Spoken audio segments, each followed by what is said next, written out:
Doing the thing. Welcome back. We're live. Hello. Oh my gosh. I'm stressed. I'm stressed. I think irritable. I'm fully hot. decompressed. I just want to scream. We'll get to why. My hat is probably a dead freaking giveaway. But how are you guys? I'm sure you're bleeping happy. Well, kind of maybe 6 in one hand and half a dozen in the other for Vince. Yeah, I think Vince is it's a happy, but misery still loves company, so he's got something to complain It is about. what it is. You know what? It is what it is. It's the life as a Niners fan. You take the good, you take the bad, you take them both, and there you have the facts of being a Niners fan. Yeah, we got a lot to get into. We're going to cover the Niners, the Eagles, the Raiders. We're going to talk a little bit about NFL at large. Derrick Henry. Okay. We're going to cover the Bay Area teams and our favorite teams. So we got a big show. So I think, Vince, we just start with you, man, the 49ers. Okay. Give us a recap and your thoughts and feelings, and then Yep. Tyler and I will probe you with some questions. Sounds good. So let's start off. The Niners do get the win 16-15 versus the Arizona Cardinals. Eddie Pinheiro walks it off with a 35-yard game winner at the buzzer. Let's start off with the big news from that game. Nick Bosa left the game in the first quarter with a knee injury. It was confirmed this morning that it was a torn ACL, and he is done for the season. This is the third serious knee injury of Bosa's football career. In 2020, his second NFL season, he tore his left ACL and the meniscus in his left knee. That ended his season after 2 games that year. He also had surgery to repair a partially torn ACL in his right knee when he was in high school in Florida. Let's see. Also in that game, Mac Jones re-aggravated his PCL sprain during the game. Juwan Jennings and Brock Purdy obviously missed that game as well. But on the other hand, the Niners, with that win, they're 3-0 for the third time in the Kyle Shanahan era. The previous seasons are 2019 and 2023. So that maybe the third time's the charm and they finally get the Super Bowl win, So that's nice. I'm going to try to look at the bright side because that's what I have to do. But I do want to talk about Ricky Pearsall because Ricky Pearsall has been on fire, to start the year. So here are some stats from via Nick Wagner. Okay, so I pulled these from him through the end of Sunday Night Football on week 3. So where Ricky Pearsall is landing among wide receivers in the NFL. He's averaging 93.7 yards per game. That's 4th in the league. Okay. He has 16 receptions. He's tied for 14th. Okay, that's a little bit low. All right, but still, that's a top 15 wide receiver. 17.6 yards per reception is 5th. 12.2 yards per target. That's number 1 in the league. 2.55 yards per route run. That's 11th. And he has 14 first down receptions. So when they need a first down, they're going to him. That's tied for 2nd in the league. And Trent Williams gave a quote on Ricky Pearsall. He said, "I think he's going to cement himself as one of the top receivers in the league here soon." So the big fella loves it. I love it as a Niners fan, and I called for it at the beginning of the year. I said, this is the Ricky Pearsall breakout. You asked me at the end of last season if I saw enough from Ricky Pearsall. He had the one big blow up game, and I said, yep, I saw enough. I felt confident going forward with him, and we're starting to see it, and we're seeing it with Mac Jones. I can't wait till Brock Purdy gets back, So when Brock gets back, maybe this week, there was a little bit of rumblings that Brock was questionable going in, but I kind of knew that he wouldn't actually play. Maybe this week was on the early side of the timetable for his return. If Brock is actually able to go this week, maybe Pearsall gets to get unlocked. Also, you have Demarcus Robinson. He has completed his 3-game suspension. So the wide receiving core gets a little bit of help now. He looked pretty good in the preseason. So that's going to help a little bit. Suddenly, even though you're losing Nick Bosa, the rest of the defense stepped up pretty big time, especially the rookie Michael Michael Williams, the rookie we drafted. That was very promising to see. And Bryce Huff too looked pretty good as well. He fits a lot better in the Niners system than he did in the Eagles system. So thank you for that as well. I think also too he fits well just because of the experience he's had with your defensive coordinator / ex head coach as well too. So right, exactly, yeah. So I mean, just overall, the fit is better here with over here. You know, for whatever reason, he's playing really well to start the year as well.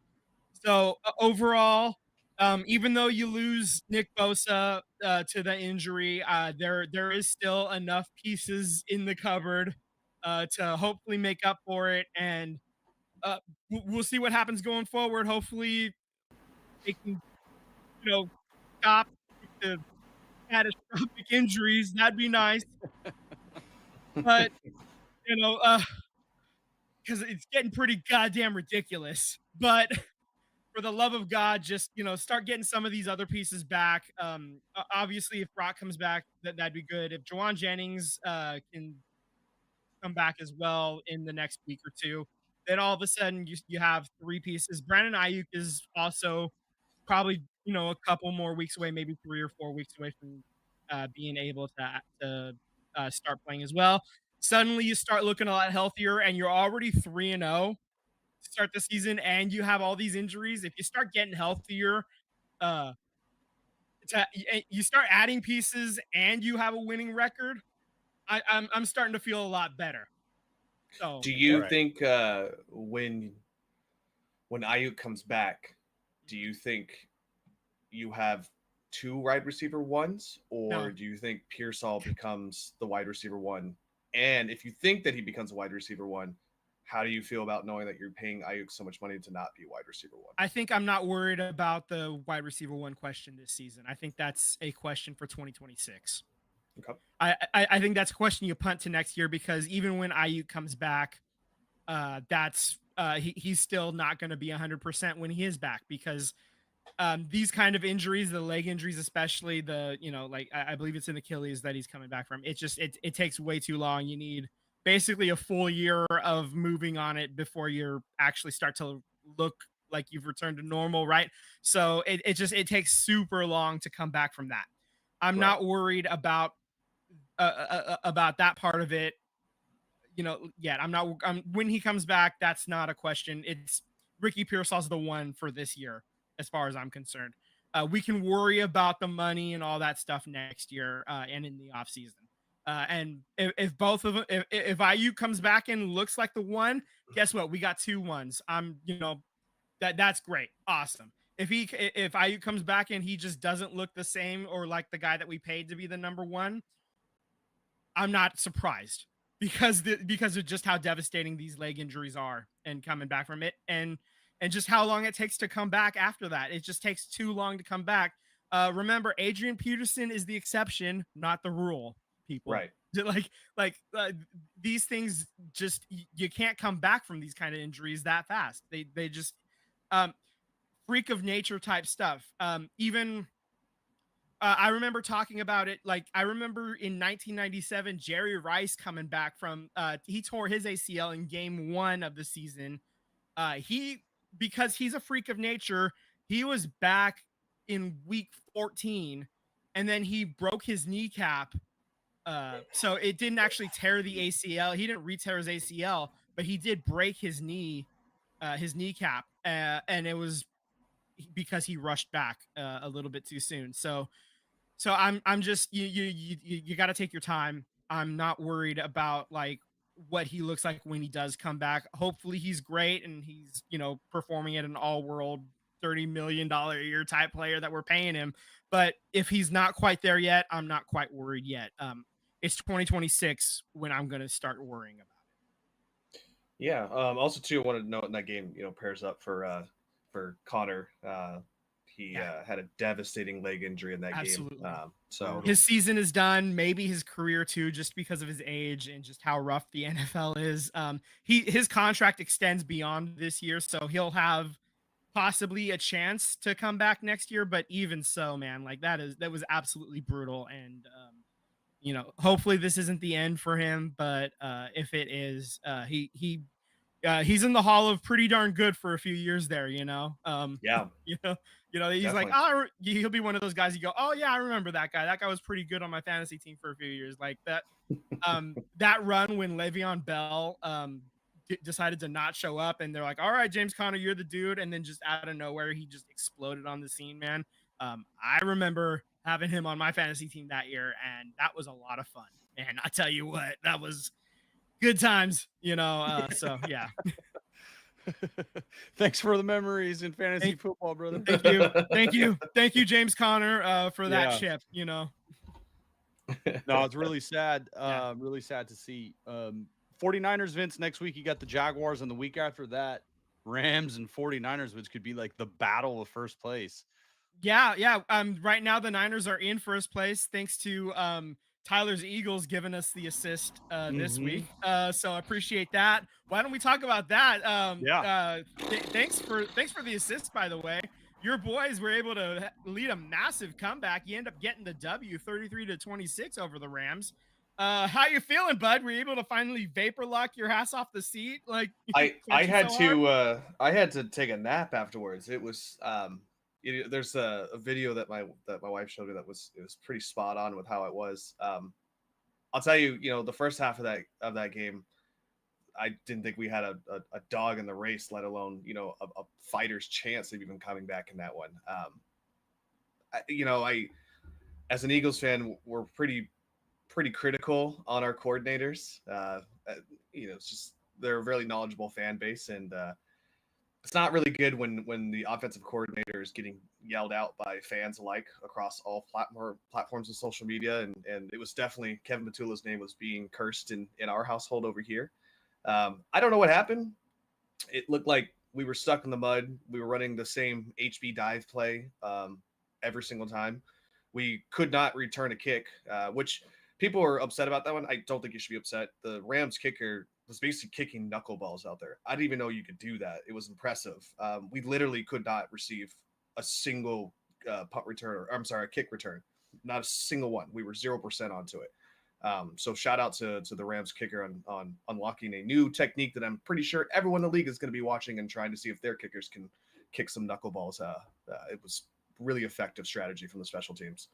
But yeah, man, the Georgia Bulldogs, man, they you block one punt or you block one field goal, but to do it twice in the same game and let alone let the second one be the walk-off win. I was sitting there, and this is the video that I was going to tell you about, where I basically had given the okay. I was coming to terms with, what, the Rams should win this game. They had every reason to win this game. There's no reason Eagles should be in this. It's okay. We'll come back next week against the Bucs and be ready to go. And then miracle happened. Jordan Davis ran 19 miles per hour with a football at 300 pounds to return it to a walk-off win, which if I tell you that I was floating in the air in our house. I was jumping. I don't think I knew where I was. Everything was completely blacked out for me. Crazy. Like I don't understand how that happens, but the Eagles just always find ways to make my heart medication have to be refilled here. Whether it be Miracle of the Meadowlands or Miracle Meadowlands 2 or this game, which hasn't had a name coin for it, but I'm sure one's coming soon. But Rams are one hell of a team, man. Our head coach has never lost to the Rams, which I think is a tribute to good coaching on our sides over here. I'll tell you, man, if this game was played later in the season, there's a couple passes that Stafford missed, one to Puka, one to Devontae Adams, that I think he hits if he's in rhythm. And, I think that definitely would have changed some scenarios today, or at least yesterday. But, of course, he missed those throws and missed the first downs, and they ended up having to kick field goals, which ended up being the demise when it came to the point total there. So I got to give a shout out to Vic Fangio and that defense just holding that down for as long as they could. The joke was that Kevin Petula only had running plays. He forgot his passing plays at home, so his mom had to come to the link and drop it off to him. Because that's the only reason why we won. Because it's AJ Brown started getting touches, that opened up the run game. Devontae Smith with a very clutch touchdown to go ahead there by one score. It had every makings of a classic Hollywood movie, and I can't wait to watch the NFL classics on this game. They'll probably play it next week because it was just such a great classic game. So you got your work cut out for you. The Rams are one hell of a team. Be ready to be really frustrated with those knuckleball kicks that's coming your way. That's a new fun toy that they've got going on there. But I wouldn't be shocked if I see the Rams come January. To be totally honest with you, that was a solid team. That was fun. I would do that again. Shanahan always does his homework against McVay, like for sure. Like he always hits the textbooks hard against him for sure. So that it's going to be a fun game to watch. I'm excited. Hopefully the Niners have Brock playing in that one. I will tell you though. So quick note is that the Eagles are going to be flying into Tampa Bay on Friday to try and get acclimated to the heat because we absolutely got boat raced last season. It was like 300 degrees on the field and none of our players could stay healthy. So the humidity. Maybe it'll be like the famous Eagles Texas game or Dallas game, which was the hottest game ever played on NFL, and it was called the pickle game because all the Eagles drank pickle juice to stay hydrated. So maybe they'll have some extra pickle juice for them on the field when they come next Sunday here. You were saying that I did the assist for you, or at least my team did the assist for you on the Rams here. I was hoping that the Raiders could assist me, but they couldn't do that. So please tell me why the Raiders couldn't assist me against the Commanders. Because that O-line is trash. Straight up. It's a 41-24 loss against Washington. Straight up trash. People. And the game wasn't even that close. I mean, it was over from kickoff. As soon as the Raiders took the field on offense, I mean, it is just an absolute embarrassment, guys. Geno Smith had a pretty decent bounce back game, considering that more than 50% of the snaps, he was running around for his dear life. No quarterback is going to be able to stand in the pocket and deliver the ball, especially when you have an offense that's designed to be, timing routes, guys getting to their spots. Geno Smith is having less than a second and a half to make a read and get the ball out. No quarterback in the league is going to succeed with this O-line. Anybody not named Colton Miller should probably lose their job. You just got to change it up. It's not working. Meredith at the center spot, he's too small. He's getting bull rushed. He's getting pushed back on every single play. The butt fumble against the Chargers could have cost you a touchdown. There's just so many mistakes on the O-line that you have to change it up. It's a mess. Geno Smith was sacked 5 times and pressured 24 times. Ashton Genty was hit behind the line of scrimmage 11 of his 17 running attempts. So 11 of 17 attempts, he was hit behind the line of scrimmage and had to break tackles, had to shake dudes because the offensive line can't set a block. And that's the problem with the team is that they can't. There is no consistency in the offensive line whatsoever. So it's really hard to judge any skill positions because Geno has to get the ball out in less than a second and a half. You're not going to get very many plays off. You're not going to get plays that push the ball downfield. So that to me is like the biggest disappointment of the season. I think it's having the makings of a long day at the office week after week. And that's going to be brutal. And no one knows misery like a fucking Raider fan. Let me tell you, it is dark days. And I still believe in the program. I still believe in the stability. I just think there's not enough talent on the offensive line. Colton Miller's doing pretty damn good. He's one of the highest rated offensive linemen in the NFL based on individual stats. He's been solid. It's everybody else not named Colton Miller JPJ was supposed to be the starter of the future. Where are you at?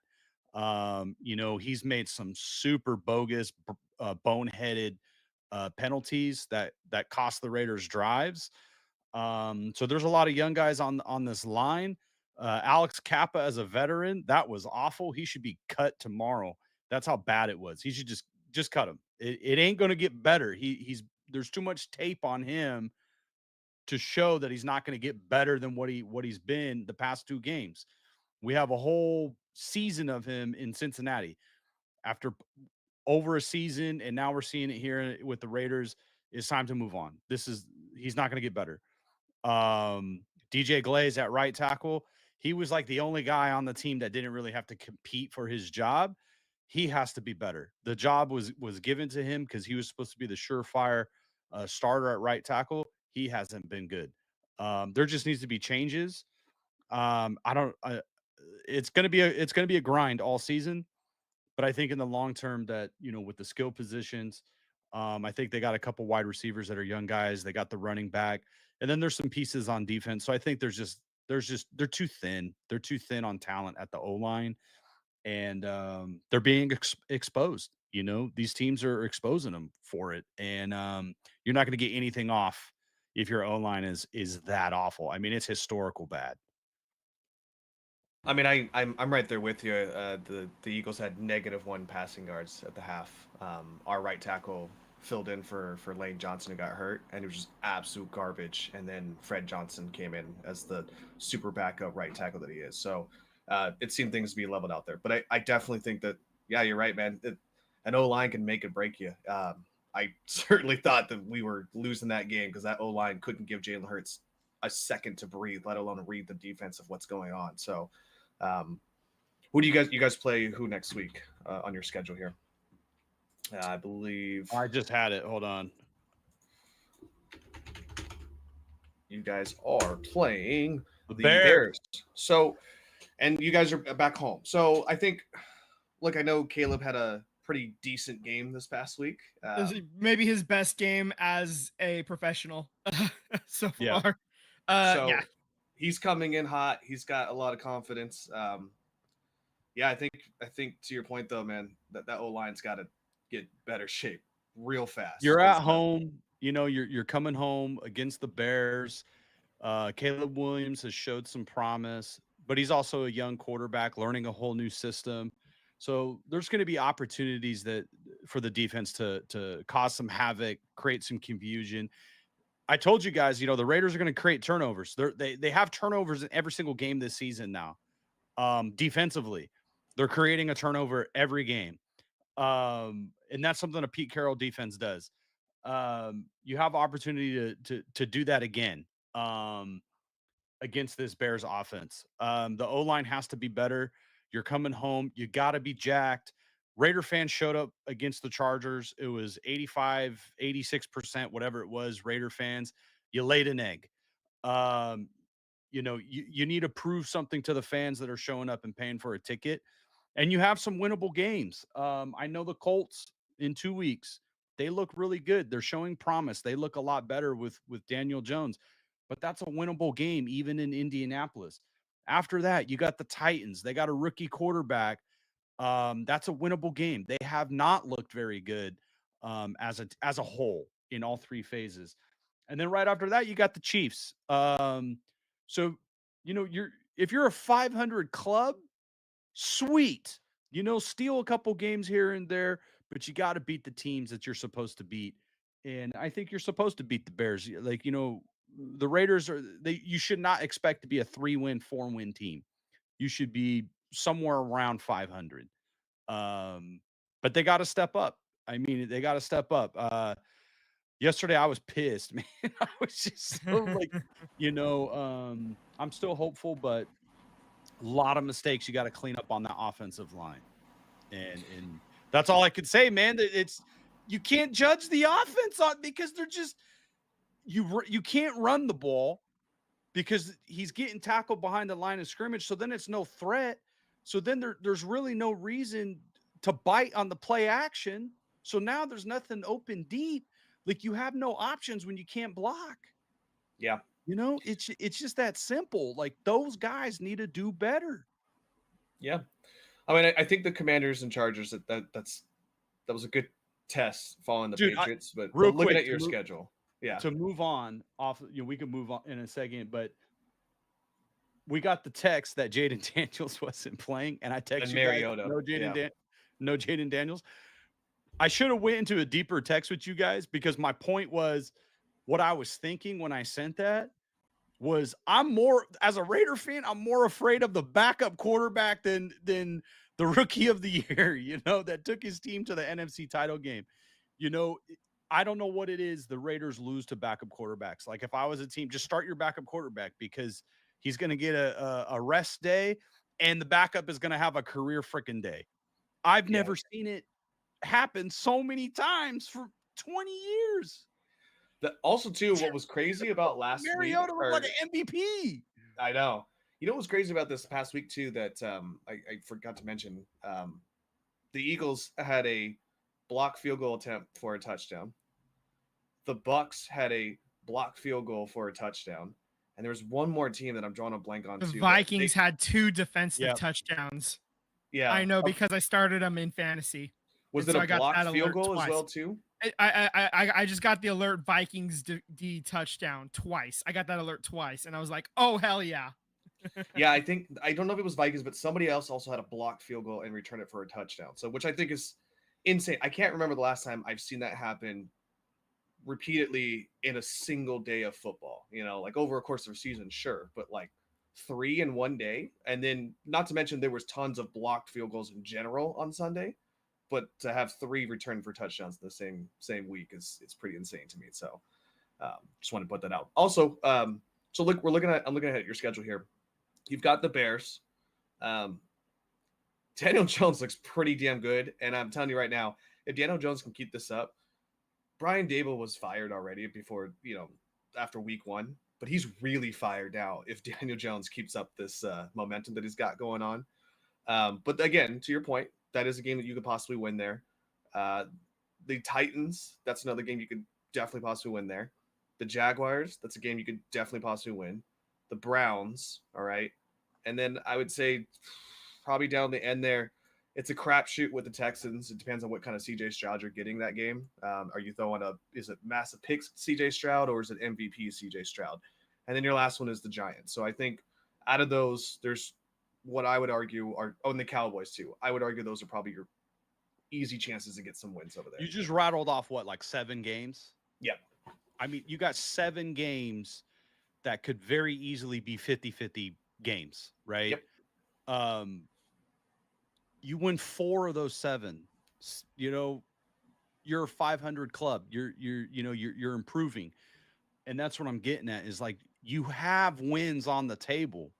Mm-hmm. But you can't do the crap that you did yesterday. You can't soil the bed like that. Yep. So there's wins on the table for him. There's an opportunity for him. And if you're, you got more home games against AFC West division rivals, you steal a game here or there, you're in it. You got a shot.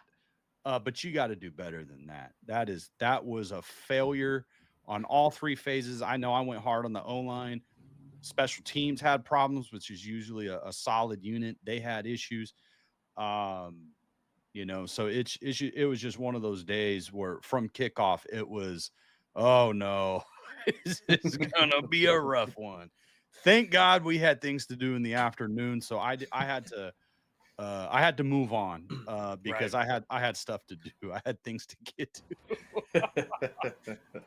All right, I'm done talking about this misery. This is making me depressed again. Onward and forward next week. Yeah, I think on this note, that is a good point to move on here. So, all right.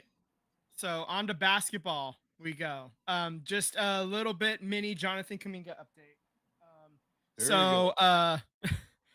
So basically the trade with Phoenix or Sacramento is still unlikely at this point unless the offers get substantially better.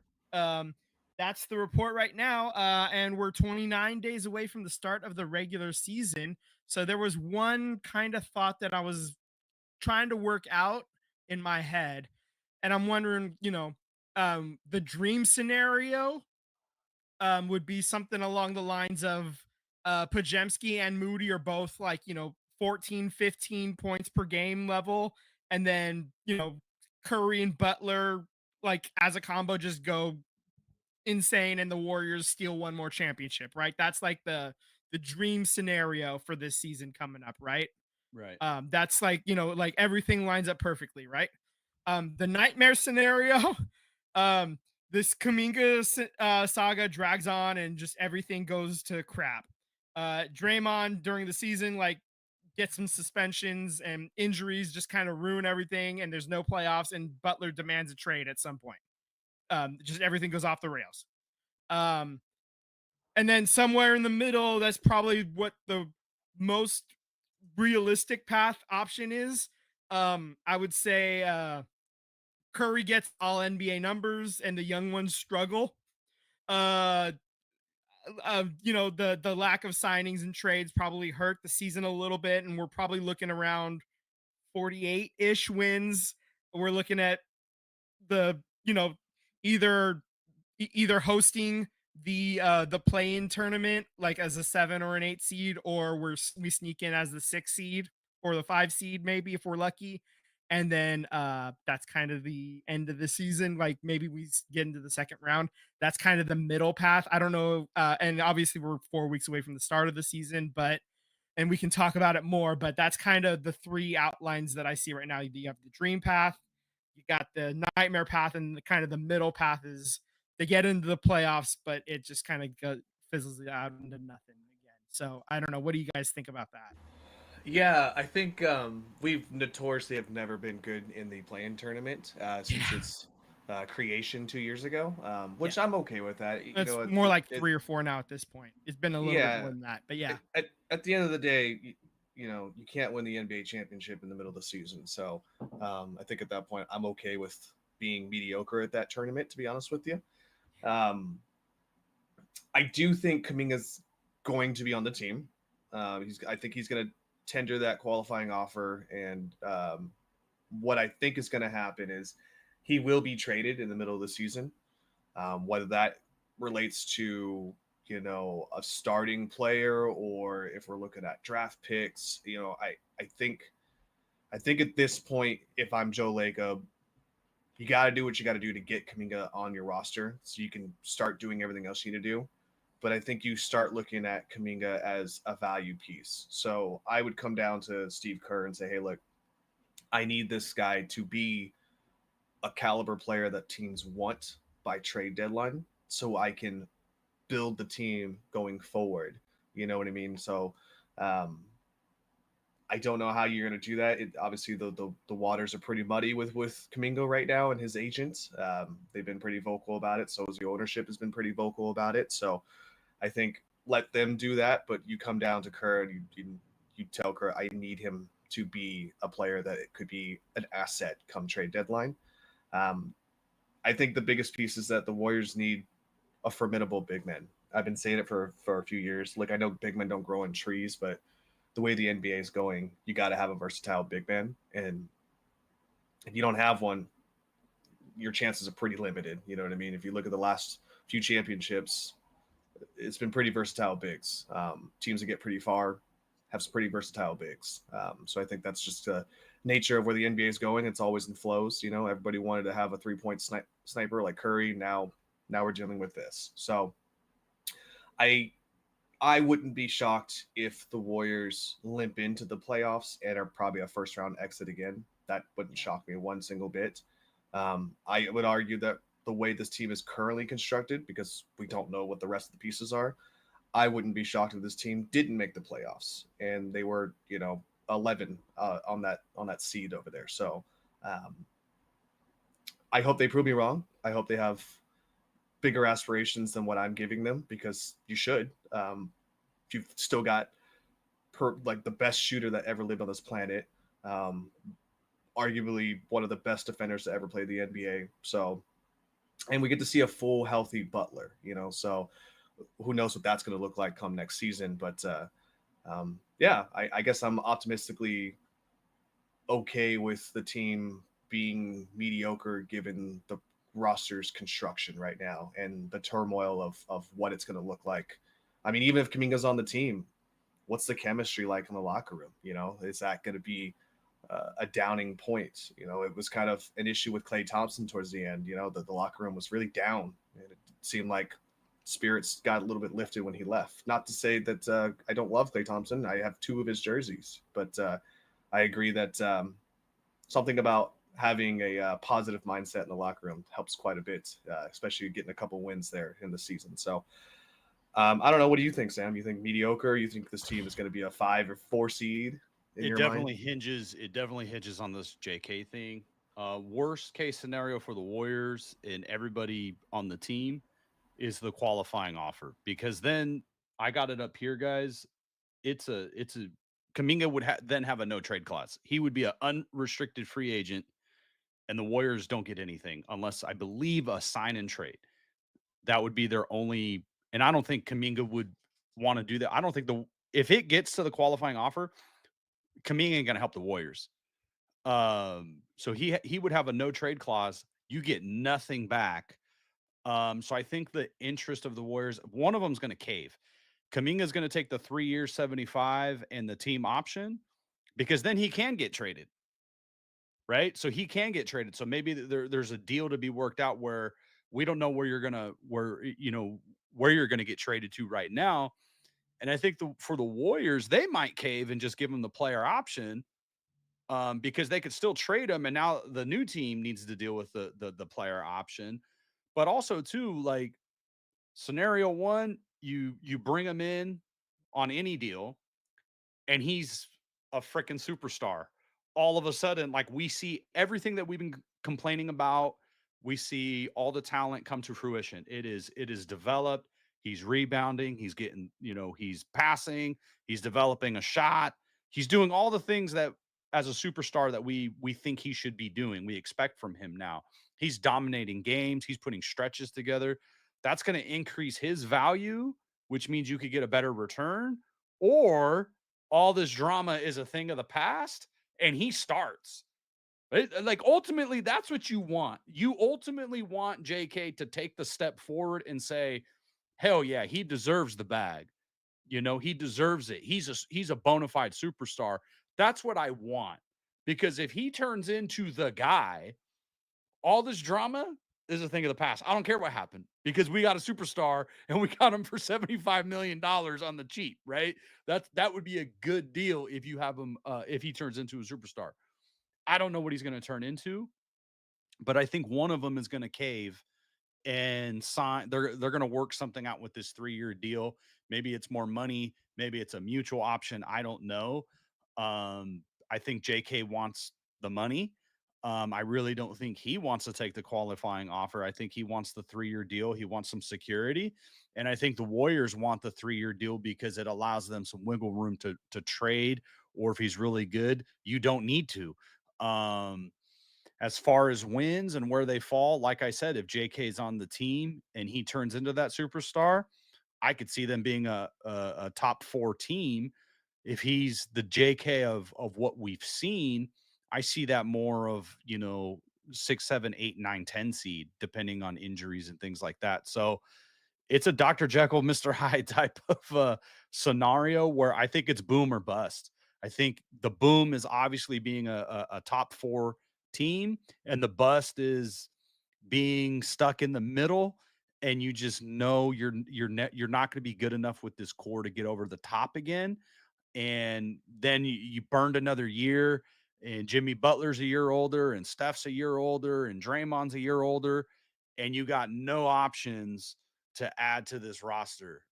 And we talk about it all the time. The worst place you can be as a team, as a franchise, is in the middle of just being mid, because you're not getting good draft picks and you're aging. So you're just kind of stuck. So that's kind of how I see it. It all depends on the JK situation and what version of JK we get. So I see it as a boom or bust market. Fair. All right. I think there's going to be 4 more weeks to talk about the Warriors before the season even begins. So with that being said, let's move on one last time to the Valkyries. That's right. The season unfortunately did come to an end this past week. They ended up losing heartbreakingly to the Minnesota Lynx 75-74 on Wednesday. There was it was a very close game. They had a 14-point lead going into the fourth quarter. Unfortunately, the Minnesota Lynx just were able to turn it on and turn it up, and they were able to steal that game. Uh, there were some good things that happened that came out of the game, though. Natalie Nikasi, the head coach, did have a hell of an absolute banger of a quote to her team, though. She said, "Get your fucking heads up. I want everyone's eye contact. I want you to feel every single person right now. I want your emotions. I want your heart. I want everything." And everyone looked up, and I just told them how proud I was to have that place rocking tonight, to have that Valhalla mentality, to be able to go toe to toe and to the number one team. I was so proud. And they were down at SAP Centers. They sold that arena out, which was 18,543. So they were able to squeeze in about 500 more people down in San Jose. Uh, that being said, obviously it wasn't their normal home stadium, but the arena still got quite loud. I know I've been there for playoff hockey. So it was nice to see what that playoff basketball can get quite loud in that building as well. They put on quite a show, and they almost did it, man. It Yeah. ended up being the only series that didn't go the full 3 games in the first round in the WNBA. Those games are best of 3. They almost pulled it off, but it was the number 1 seed, and they're just too experienced. They were on a mission. Natalie Nikasi did end up being named Coach of the Year, and she's actually said a couple of different times that it should be really Coaching Staff of the Year. She's on several occasions made sure to give credit to her entire coaching staff as well, and just Yeah. tip of the cap to her and her entire staff as well, because she gives credit to them for a lot of stuff as well. And also rookie Janelle Salon uh, defended the coach as well to the press in the post game of game 2 as well. Uh, she said, "We're fucking underdogs. We're fire." She was getting a question about some limited experience for Natalie Nikasi, and that was her response. So like, I just everybody came like ready to fight for Natalie Nikasi, and everybody's just like they're all, it sounds like they're all pulling on the rope together in the same way, so that's good to hear, because Vince, they had yeah, some injuries that yeah, they're a player, like a really good player away from pushing this even more. yeah. So they had some injured players. They Mhm. got some players coming back, and then you're Yeah. gonna have some Oh, opportunities to bring in superstars. here we go. I actually have of the 12 players that ended the season on the roster, 11 of them are free agents of some form. Only Kate Martin has been extended through the like beyond Right. this season. So unrestricted free agents are Tiffany Hayes, Kayla Thornton, Monique Billings, Temi Bentley, Kayla Charles. Uh, Restricted free agents are Chechi Zandalicini and Veronica Burton. And then your reserved free agents are going to be Caitlin Chen, Janelle Salon, Ileana Rupert, and Leticia Mihir. So, and those ones would be like your, I guess, like draft pick or whatever. Right. I don't know exactly how how the reserved versus restricted works exactly. But they do own all 3 of their draft picks as well in this upcoming draft, so that's good to know as well. Um, so just kind of to recap the end of the year, they are the first expansion team to make the playoffs. They had the WNBA's highest average attendance for the season. They set a WNBA franchise record for wins for an expansion franchise at 23. And of course, they had the coach of the year and the most improved player of the year in Veronica Burton. So, and the franchise is valued at 500 million. That's pretty cool. That doesn't really matter that much, for, like other than just kind of bragging rights. But it's pretty nice. Like it's nice to know that they put a winner on the court right away, and The people showed up. You get the marketing right, you get the players that bought in right away, and um, you got all kinds of people, even like dudes like us wearing like lavender and lilac hats in the streets, man. Like I see it so much. I see so it's many like mhm, young, young, old, yeah. male, female, everything. Mhm. Everyone. I see the Valkyrie stuff everywhere. Yeah, Uh, everybody in the Bay Area daily. has bought in, man. Like we're all just like on board 100%. Like we're really excited about this. Also, just around the notes from around the league. Asia Wilson is the WNBA MVP for a record fourth time. She's a Mount Rushmore onto her own. She's it's no longer Mount Rushmore, it's Mount Everest, I believe I heard it said somewhere at this point by Becky Hammond. Also, Asia Wilson was named co-defensive player of the year with Alana Smith. And Paige Beckers got named rookie of the year. Uh, so like just kind of wrapping up the end of the year honors. As far as like just how the playoffs are going as of as of the end of Sunday night, you had the Minnesota Lynx and the Phoenix Mercury playing each other, and Minnesota leads that series 1-0. And then Indiana, they get past the Atlanta Dream, and then they take game one against the Las Vegas Aces. And so they're up 1-0 in that series. So look, gonna see how that goes forward, even though they're playing without many players. That's only the second loss that Las Vegas has had basically since, I don't know, February. God, it's been yeah. forever since they've lost, man. The first loss that they've had since February was one of the game two against Seattle. So yeah, this is quite quite a feat that Indiana's pulling off right there. So Yeah. um, What yeah, I these are go this ahead. semifinal is a best of five. So plenty of time for Las Vegas to right the ship there. So yeah, we'll see how that plays out going forward. I did want to ask you guys, not that I'm wanting to take this away from anyone because they had both had an excellent season defensively, but how do you guys feel about giving out co-awards, people sharing an award at the end of the season instead of flat out giving it to one person? I don't I love don't it. like it. I don't love it. Yeah. It's close. I wish that like if it's an award that's voted on by like by like press or whatever, like then if it happens, it happens. So be it. Like I can live with it. But if it's something like this is an award that's voted on, okay, it happened, fine, whatever.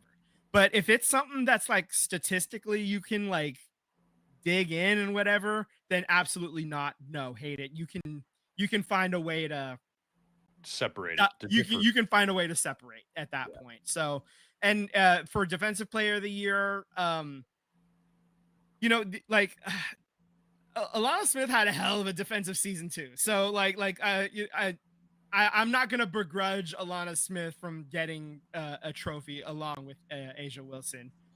Asia Wilson, obviously gonna be Hall of Fame player as it is. So, somebody's sneaking in and getting a set, having them make a second I trophy in the year of I just think it makes 2025. it more fun to like how many throughout the eras of basketball, right? Like Yeah, no, Draymond's the best defensive player. No, this Rudy Gobert is, and there's every year there's no, he should have won this award. It was stolen, and I think that makes it fun, and having the it just it takes it away of like the debate, which is fun for sports talk and people who care about this stuff. So I don't like it. I just rather have a clear, have some, as Vince said, like have something that can separate the two. And yeah, there's always going to be someone left on the that didn't win, that just could have too, but like, I don't want to see co-defensive player of the year like Draymond Green and Rudy Gobert this season. Like I don't want to see that. Okay, yeah. All right, so I think that'll wrap up the Valkyries talk. That means it's time to switch gears to the ice. Yeah. That's right. It's time to switch hats. Here we go. That's right. We're talking. It's time to talk about training camp. We got some updates out of the tank. The theme or motto, I guess, this year around the Sharks training camp is "Earn It." So that's kind of fun. Let's see. What else do we got? Macklin Celebrini missed the last couple of days because of an illness. He's feeling better, but he's not going to play in game 1 of the preseason. Prior to Celebrini being out, he was skating with Jeff Skinner and Will Smith on a line. So that could have been that's going to be kind of fun to see if that continues. Will Smith also said he's going to be playing mainly as a winger this season. So, Okay. I mean, it was fun to see this game yesterday. I caught some of the highlights of it. So yeah. I'm already liking the little 10-minute recap. Yeah. William Eklund says that he is 100% recovered from his offseason wrist surgery injury, and he has been a full participant from the start of training camp. Michael Misa has been playing center so far at camp. He's been centering a line with Eklund and Chernyshov.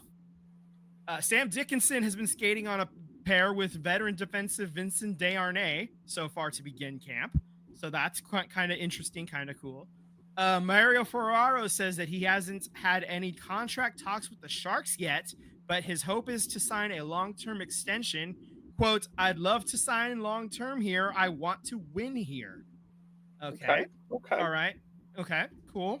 We'll see how that goes. He's kind of one of the guys that's been floated around possible trade bait. So we'll see what happens there. His contract ends at the end of this season. So we'll see. He's kind of an expiring contract dude right now.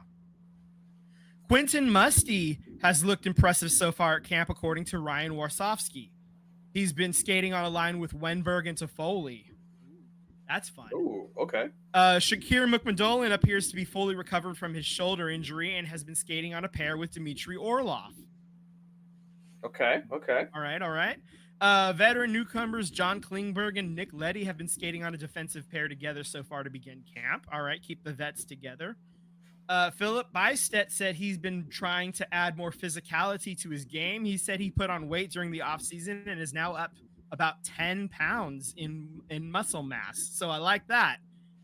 Get strong, get big. Oh, yeah. Throw a little shoulder around here and there, a little hip check here and there. I love that. All right. Philip Kurashev and Adam Gaudette have both been taking reps at center during camp.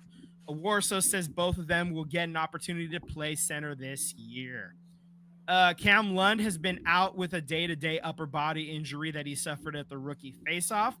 Warsofsky said it's not expected to be a long-term issue. Okay, fine. And then the last note I have in this little batch is that both Patrick Giles and Lucas Carlson had off-season surgery for lower body injuries. Giles is week to week, while Carlson is only day to day. So it sounds like they're kind of close. One more fun fact, though. It looks like if Misa makes the team, he's going to be staying with the Toffolis this year. That's right. We got we got an addition to the sleepover party. All right. Yeah. So that's he's making the club. He's making the club. We got the sleepover gang, new addition. All right. Yeah. Okay. So as soon as I hear Will Smith is gonna play at the wing, that tells me Misa's making the club at exactly. Center. Yeah. That's yeah. We're having all of you. Yeah, that's right, buddy. Before you jump into this, Vincent, just real quick, the Sharks had training camp cuts today, so 7 players were cut. Nothing of huge significance. So forwards, Max Hesse, Teddy Muchin were cut today. Defensively, Jack Barr, John Gormley, and Artem Guvev were cut today. The only one I think it was of note is that the goaltenders Christian Kirch and Joshua Ravensbergen. Unfortunately, he did not make the roster. I think there was a little bit of hope that he might at least make the Barracudas, but he has been cut. So ending his tenure with the Sharks. Last thing too, I did want to say is that Mike Greer announced these cuts today. I did want to say, an RIP to Mike Greer's father, who passed away today.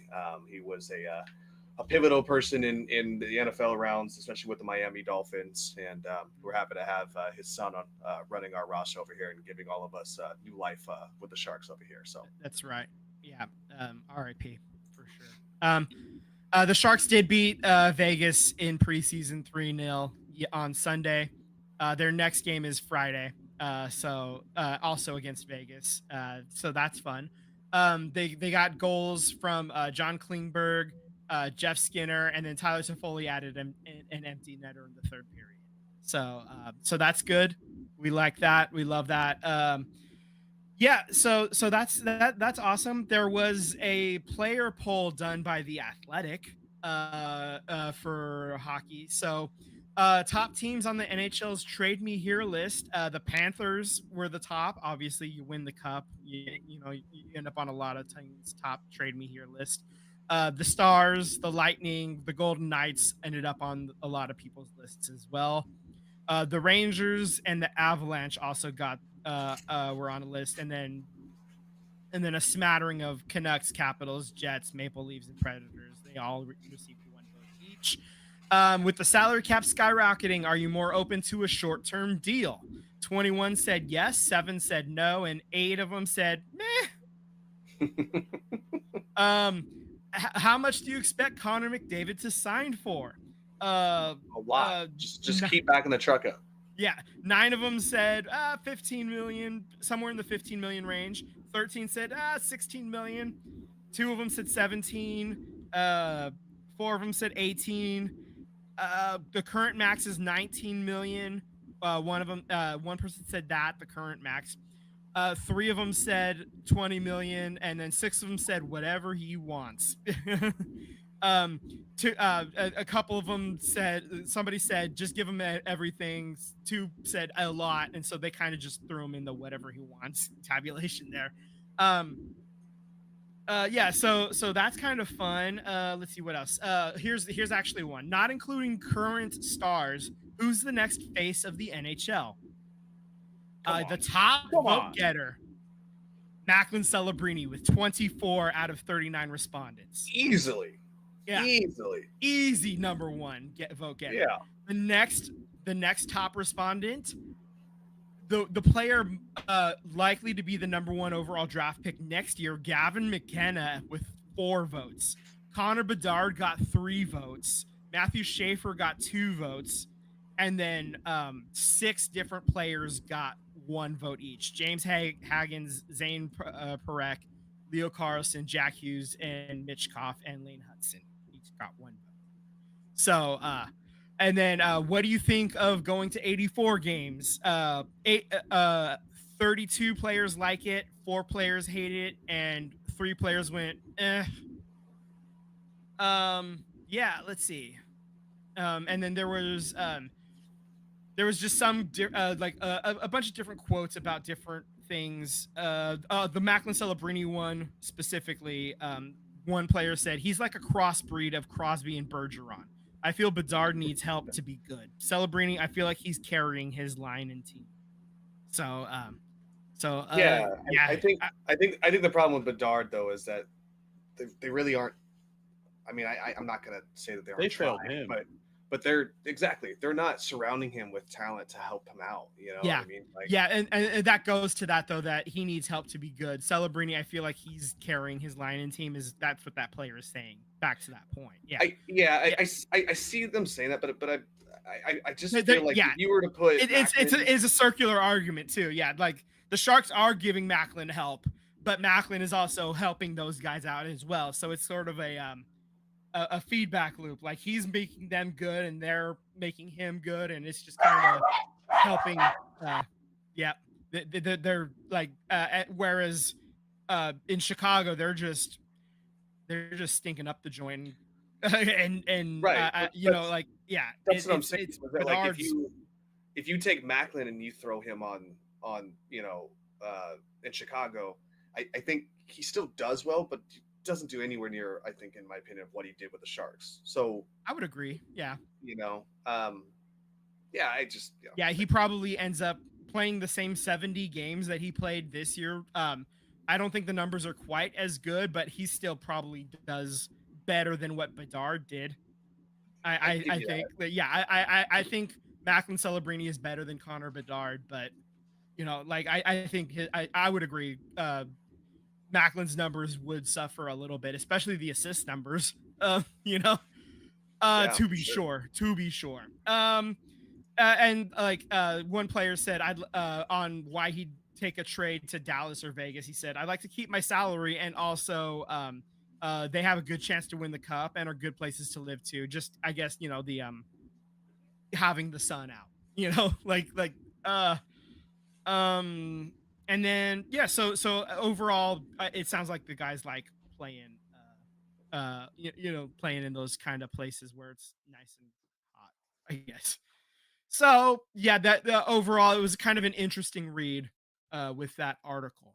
So yeah, No, that was fun. That's kind of what I got. It's kind of a fun thing to dive into right as we start training camp and kind of diving in. I just saw this question here that said a defensive player award. It's surprising that they don't have that. Yeah. Yeah. Do you think NHL should have an award for best defensive defenseman? Yes. 34 said yes. 4 said no, and 1 said, eh. Yeah, I mean, they kind of should, and that's kind of what, like, I guess a lot of people say, oh, isn't that what the Norris is? And they're like, and it kind of isn't anymore. Norris is just kind of overall defenseman, but a lot of people kind of read that as offensive defenseman because it ends up going to the defenseman that scores a lot of points and is capable of shutting guys down here and there. Right. But maybe not necessarily the best defensive defenseman, because if it was the best defensive defenseman, Marc-Edouard Vlasic would have won one in the early, a couple of them in the early 2010s, but that's not what it is anymore.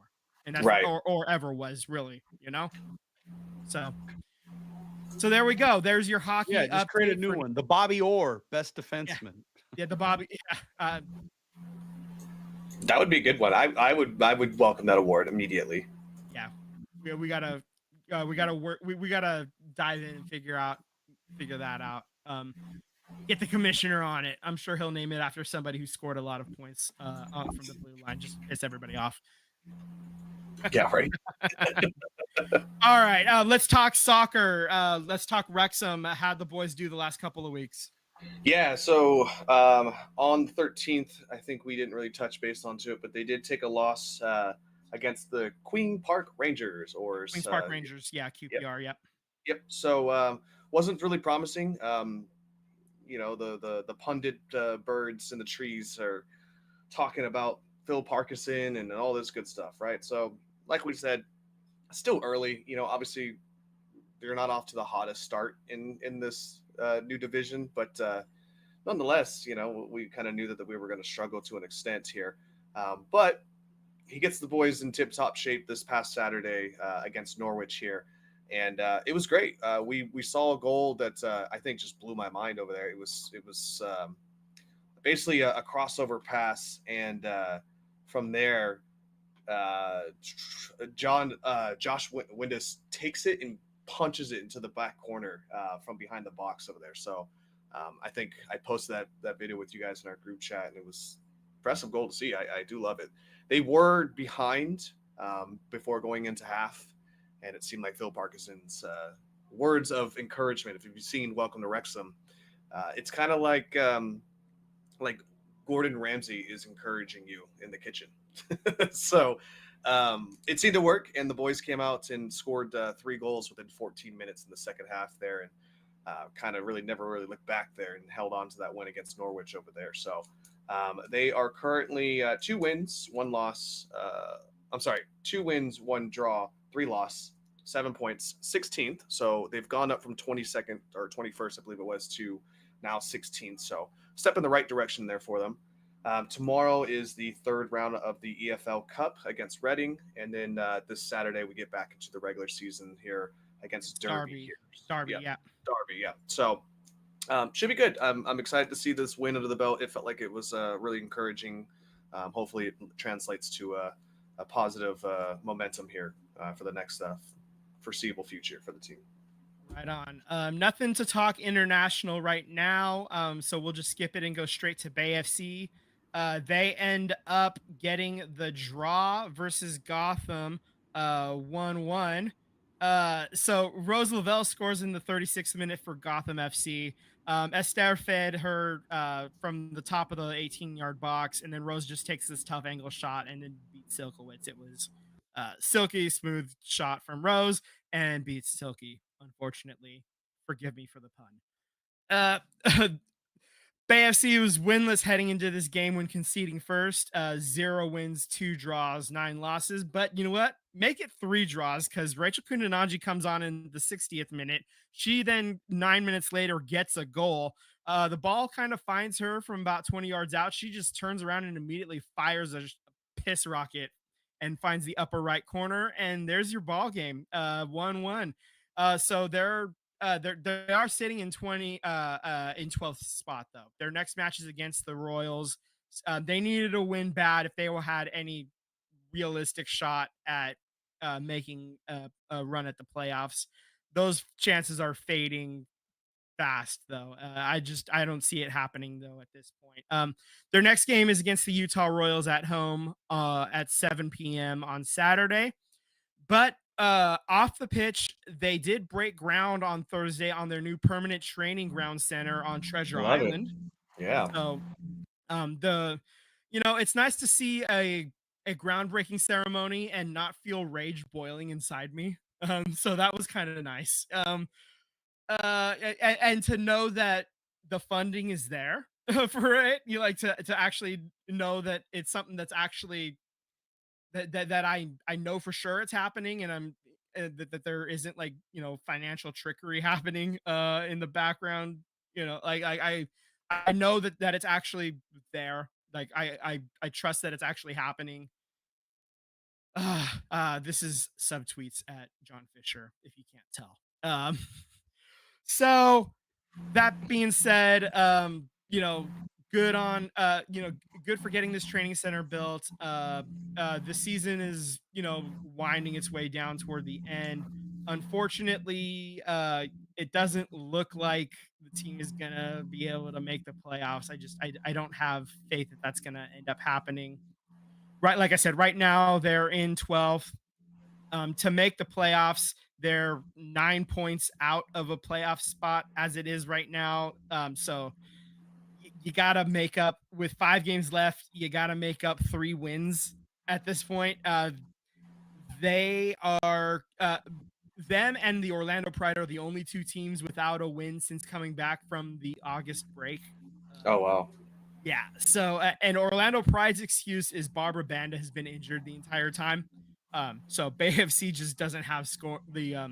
Rachel Kundananji is the only person who can score anything at this point. Penelope Hawking has been injured basically the entire time. So they just Bay doesn't have anybody who can score anymore. Playing. So that's their excuse right now, and it's already cost Montoya his job, and that's just kind of where we stand at this moment. There's only a handful of games left in the season. They're going to play the string out. They're going to make it interesting with with Gotham taking that draw instead of that win. That kind of forced them into a tie in for third with Portland and San Diego. The Seattle Reign are only 1 point back of them, and Orlando's only 2 points back. The Courage are only 3 points back of them. So like 3rd through 8th are separated by 3 points. Right. And the Houston Dash are only 2 points out of a playoff spot. Same with Racing Louisville. They're both sitting just 2 points out. So, like there's 5 points separating 3rd through 10th right now. The NWSL in the middle, it's really crushing right there. But to be on the outside looking in, it's not fun. It was kind of fun last year being the expansion team and kind of, wreaking havoc on everything. This year, not so fun. 2 new teams are being added next season. Hopefully Bay FC can figure it out, getting a new head coach. The search has already begun, obviously. Hopefully getting a new head coach can right the ship a little bit, and they can find somebody who can add some scoring and maybe even unlock the scoring touch for some players that are already on the roster as well. So, Right. All right. Just a couple of baseball notes here in, just to wanted to call something out. In Oakland, the Oakland Ballers win the Pioneer League in just their second year of existence. Yeah, Amazing that's what awesome. happens when you can create a team out of thin air and win a championship in 2 years. It's possible, people. You can play by the rules. You can spend a little bit of money. You can, take care of a team and win a chip. They set a Pioneer League record for wins in their second year of existence. And it was just, I don't know if you guys saw the video, but it was pretty cool to see the Oakland Fire Department was there, and the fire trucks were letting off water onto the center field, and all the players ran out to center field. Yeah, so that was fun to see too, man. That's cool. I will say though, I did tell you guys, we had an earthquake this morning. It was a 4.3 earthquake, I believe. About 4.3 in Berkeley, centered in Berkeley, so just north of Oakland. Yeah. Last time an Oakland team won it all, an earthquake happened. So coincidence? I think not. To be fair, the earthquake happened before the last earthquake happened before the championship happened. This one happened just after the championship. To be fair, like the timeline's a little different, but still, it is kind of cyclical in a weird, fun, coincidental, far less damaging way this time. Yeah. This time, a couple water bottles got knocked over. Don't worry, we'll rebuild. We shall rebuild this one. Yeah. Far less damage on this one, thankfully. But also, just shout out to Tampa Bay Rays fans who are getting a shot at a new owner. Hopefully, he keeps their team where they belong. That's it. That's all I got for you there. Hopefully, he doesn't screw you guys. Yeah, absolutely. Out of your team. That's it. That's all I got for you. Yeah, absolutely. Thank you guys for listening. Papa G, thanks for coming in here and making sure our chat is filled with comments. We do appreciate that. Whoever else is listening, please don't hesitate to jump in here and chat. We love chatting with you guys here. You guys are listening to the SVT Podcast. Subscribe on YouTube and hit the bell to get alerts when we go live. Also, if you don't have time to listen to the full episodes on Mondays, we're putting out several segments on YouTube throughout the week. Follow us on Instagram and Threads at SVT Sports Pod. Slide to the DMs. We'd love to interact with all you beautiful people. FJF and good night.